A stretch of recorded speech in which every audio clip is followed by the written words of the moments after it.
नमस्कार, मी मीनाक्षी कदम झुंबी किचनमध्ये आपलं स्वागत करत आहे. आज मी बनवत आहे अतिशय चविष्ट आणि पौष्टिक अशी कोल्हापुरी पोकळ्याची भाजी.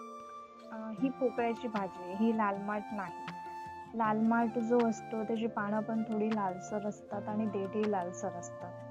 पोकळ्याची भाजी पानं हिरवी असतात आणि देठ लालसर असतात. लाल माठ या भाजीपेक्षा पोकळ्याची भाजी जास्त चवदार लागते. पानं आणि कोवळी देठ घेऊन ही भाजी पूर्ण खुडून घेऊ. तुम्ही याला चिरूनही घेऊ शकता. भाजी खुडून झालेली आहे. आता याला 2 पाण्याने स्वच्छ धुवून घेऊ आणि नितळून घेऊ. भाजी नेहमी नितळून त्याचं पाणी निघून गेलं पाहिजे, नाहीतर त्याच्या चवीमध्ये फरक पडतो. इथे तेल गरम करून घेतलेलं आहे. यामध्ये चमच्याभर जिरे घालू आणि लसणाची फोडणी देऊ. लसूण 1-2 मिनिटं परतून घेऊ.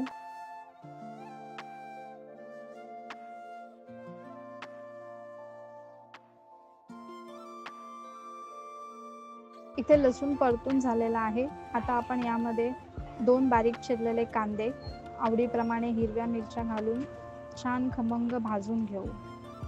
आपल्या आहारामध्ये पालेभाज्या जास्त प्रमाणात खाणं आवश्यक असतं. पालेभाज्यांमध्ये जीवनसत्वे, खनिजे व फायबर भरपूर प्रमाणात असतात. त्यामुळे जर नियमितपणे आपण पालेभाज्या खाल्ल्या तर आपली रोगप्रतिकारशक्ती वाढते, पचनक्रिया सुधारते. कांदा भाजत असतानाच यामध्ये चवीप्रमाणे मीठ घालून घेऊ, म्हणजे कांदा पण पटकन भाजला जाईल.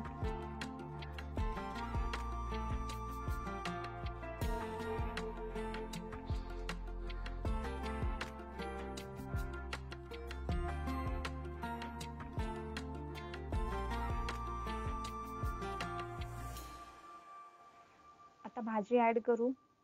भाजी छान वर खाली करून मिक्स करून घेऊ. ही भाजी शरीराला थंडावा देते.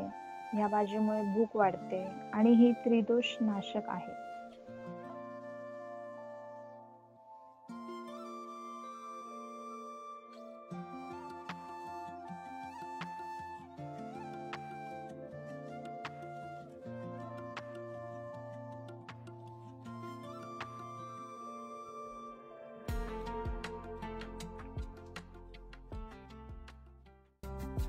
या भाजीला जास्त वेळ शिजवण्याची आवश्यकता नसते.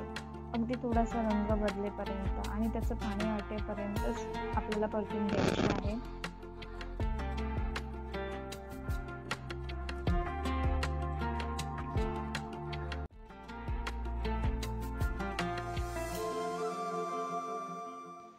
अशा प्रकारे एकदा अशी पोकळ्याची भाजी करून बघा, तुम्हाला नक्की आवडेल. आवडल्यास लाईक, शेअर आणि सबस्क्राईब करायला विसरू नका.